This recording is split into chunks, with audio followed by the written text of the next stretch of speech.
Good morning and welcome to the Core Connection. I'm Mira Rubin here with you on Enlightened World Network. And today's topic is growth, transformation, and chaos.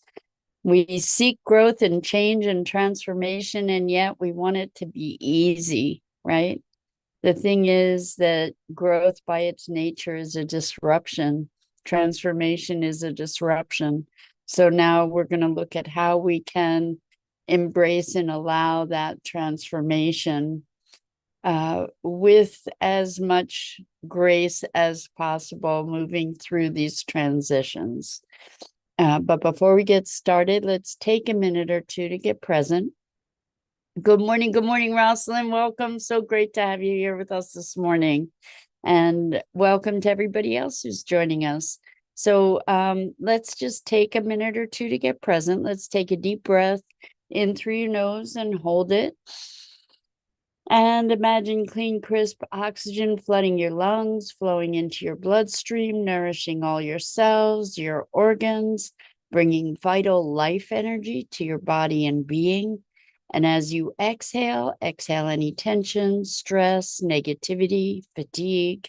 And now let's take another deep breath in through your nose and hold it. This time, imagine brilliant, bright light lighting you up from the inside out, illuminating, electrifying, and energizing all your cells, your molecules, your electrons, creating a brilliant beam of light and energy from your heart out into the world. And as you exhale any remaining tension, stress, negativity, fatigue. And now let's press our palms together. Vigorously rub your hands together to feel the friction, the temperature, the pressure, the motion, the tickling and tingling when you stop. And allow all those sensations to bring you present right here, right now, into this remarkable physical form that enables us to experience life. Welcome, welcome, welcome. So, growth, transformation, and chaos. It's so interesting how, we set off on this path of awakening and this path of transformation. And somehow we think it's going to be easy. Somehow we think the path is going to be littered with flowers and rainbows and unicorns. And generally, that's not the case. Even when we have these remarkable, deep connections with Source, even those blissful moments can be incredibly disruptive because we come back from them. And how then do we integrate that in our lives? How do we find this new balance? I can't say how many clients I've worked with who have said, in this process of awakening, that they feel like they might be going crazy. And what is it that's going on when we feel like we might be going crazy? We're losing our grasp on, or we're losing our certainty. We're losing our certainty about how things are. And we're losing our worldview is getting some cracks, sometimes around the edges, sometimes straight through the middle. And what we're called to do is to reconfigure. It's like things are falling apart. It's like putting Humpty Dumpty back together again, right? Because what's familiar then just sort of isn't working. The pieces aren't fitting together the way that they did as we gain new insights, as we gain new perspectives, and our internal structure needs to be restructured. in order to awaken, in order to come to this place of new awareness, of a more expansive experience. So the question is, how do we deal with that disruption? Because I think that the disruption's inevitable as the old falls away to make way for the new. It doesn't always do that with tremendous grace and ease and even willingness. We want to, in a certain way, despite invoking transformation, we want to hold on to what's familiar. And there's often a discordance between what's familiar and what's emergent. And in fact, that's why we're wanting to transform, is because what's familiar in some way, shape, or form isn't working, and or isn't working as well as we would like it to. And so that has to crumble. It has to give way before we can experience the the expansiveness of growth. I remember growing up, I used to get these Charlie horses where my muscles would just lock and tighten, and it was extremely painful. And I remember being told, well, that's growing pains. That's part of growing. And we've talked about the distinction between pain and suffering. We could experience pain, but the suffering is optional. It's we're going to experience pain, but the suffering around it is something that we generate by the stories we tell or by the resistance that we have, which brings us to, how do we move through these often shattering experiences of transformation? Because what's happening is blowing up the constructs that are keeping us limited. So the way that I am aware of to find our passage as gracefully as possible is by not resisting it, by letting go of the resistance. So when we resist emotion, when we resist sensation, whether we call it pain or any other names we have for it, when we are wanting that thing to just go away, that's a form of resistance. When we're wanting to not have to go through the tunnel to get to the light on the other side, we just want to get to the light. We don't want to have to go through the tunnel and the darkness and the creepy crawlies that might be on the way there. When we can recognize that it's all part of the journey, that it's not getting to the light that is the most important part. It's actually the entire process. And when we can be in the process, that process moves more quickly. When we can allow for the crumbling instead of trying to patch things up, putting a finger in a dike, or, trying to stop the flow, trying to stop the collapse. If we can allow it and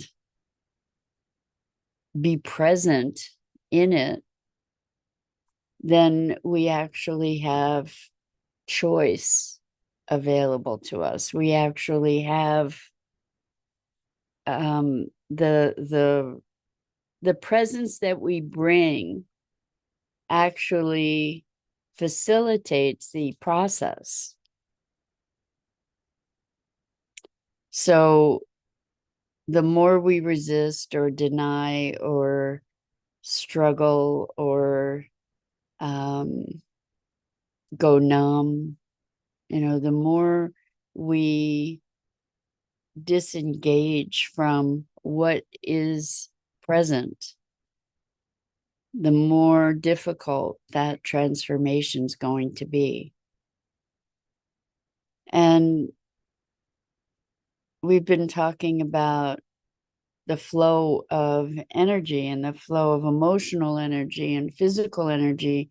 It's interesting because I know years ago, certainly, all this energy talk would be just dismissed as woo-woo kind of talk. And now, isn't it fascinating that science is validating all this stuff? We're still not fully in the space, although we're beginning to migrate there more and more, not fully in the space of recognizing that we are energetic beings, and our physicalness is also energetic. And this resistance, we know, like when you're resisting something, it takes a lot of energy. It takes a lot of energy, and there are repercussions of it, right? Like your muscles get tired out, your body gets stressed, and energetically, we're impeding flow. So I want, it comes up that I should be talking a little bit about something that happened for me. I think it was yesterday. I kind of lose track of the days. But yeah, it was yesterday. I went to a new doctor who's a naturopathic doctor, and I was talking about some different health stuff. And I had uh like a blood vessel bleed under my skin in my finger. I don't know if you've ever had the experience where you touch something. It was just touch something. It wasn't even like an injury, and bam, that blood vessel underneath my skin just burst. And I knew that it did because my finger swelled up, and you can see probably a little bit that it's still black and blue. When that happened, I just sat with it. I let myself experience the feeling of it, really going deep into it. And as we go deep into the sensation that we typically will call pain or discomfort, if we can suspend the names and just experience it and experience the energy of it, the sensation, because the sensation is created through all these nerve endings, right? It's really energy synapses that are happening that is allowing us to experience that, and sink into that sensation and trace the energy, like just allow yourself to be curious about it and follow where it's going, where it's coming from, without interpreting it as pain necessarily, without trying to shut it down, but just to actually go into it and experience it. And what happened was it healed. And I had shown this to the doctor, and he said, well, if it was a real blood bleed, it is not, they don't heal that quickly. And I said, I did that. And the doctor was kind of quizzical about it, accepting but quizzical. And it was kind of a neat affirmation or confirmation to hear from the doctor that these things don't just heal that quickly generally. But the point of this piece of the conversation is that we can by connecting to the chaos. I'm going to consider that injury was a form of chaos. We can connect to that rather than resisting it, and allow ourselves to be present to it. And what happens is it gets transmuted. It gets transmuted. And so many times I have injured myself and used this practice to kind of dive into it. And in the process of diving into it, it releases, or it reduces at the very least. And as always, it all comes down to presence. So with this transformation and growth, what we can know is, first of all, it is not a process for people who don't have courage, because it means chaos. It means disruption. It means essentially allowing our constructs of what we know and who we know ourselves to be to fall away. That's the very definition of growth and transformation, is I want something different or something beyond what is present in this moment for myself. Brutal honesty, Rosalind says.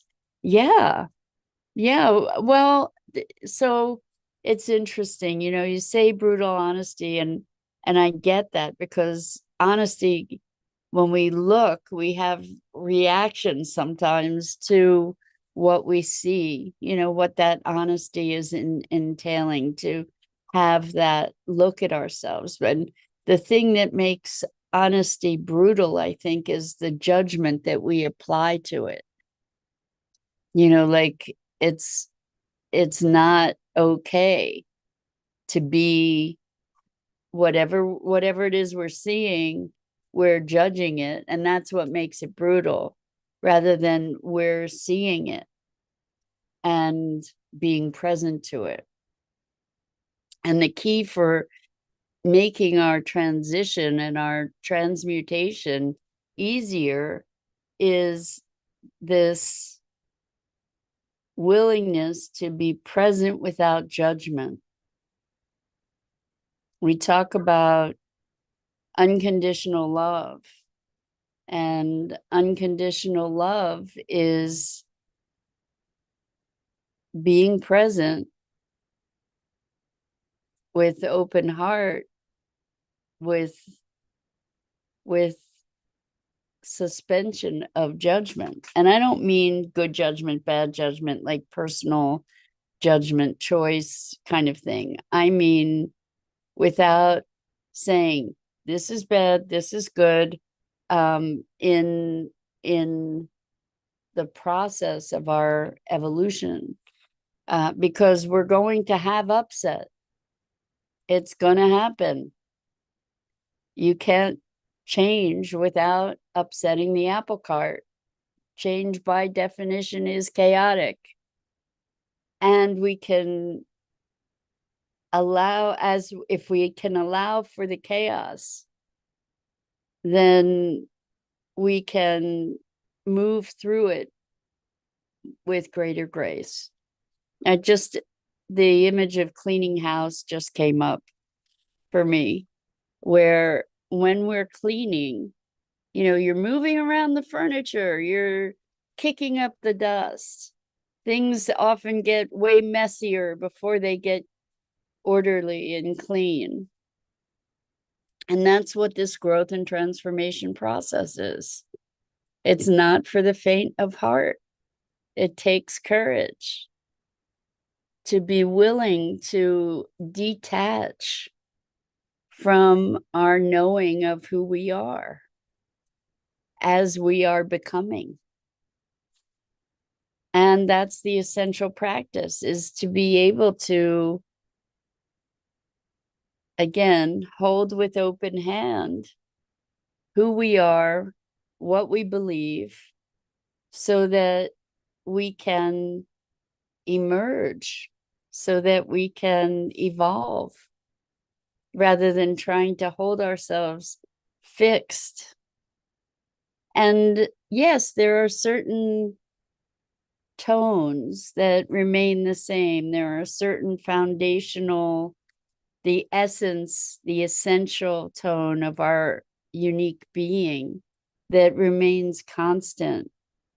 And that's who we are. We tend to think that we're all the artifice that's laid upon that, when in fact it's that tone, that underlying essence that is constant from birth to death and perhaps beyond, that is our essential being. And the work of our lives really is to be allowing the fading away and falling away of all the overlays that's on top of that, that may be, and that's the transformation. The chaos occurs when we're trying to hold on to all those things that are the overlays.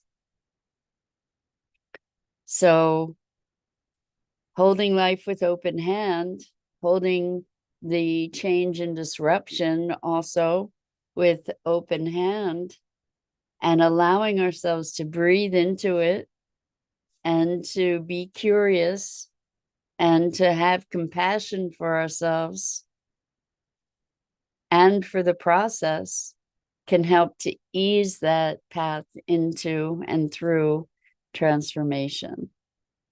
And it does take courage, because we don't know who we're going to be on the other side as we let go of who we think we are. And that's the scary part. The reassuring part is that on the other side of that, we just become more of who we are in our essence. And there's a greater ease and comfort in that more authentic expression. So that's it for today. I'm Mira Rubin. This is the Core Connection, and I go live here each weekday morning at 9 a.m. Eastern on the Enlightened World Network Facebook page and YouTube channel. And I invite you to please like, follow, and share Enlightened World Network and me. The links are in the description. And as always, it's such a gift to be able to spend this time with you and share these musings on what it is to be human. So until next time.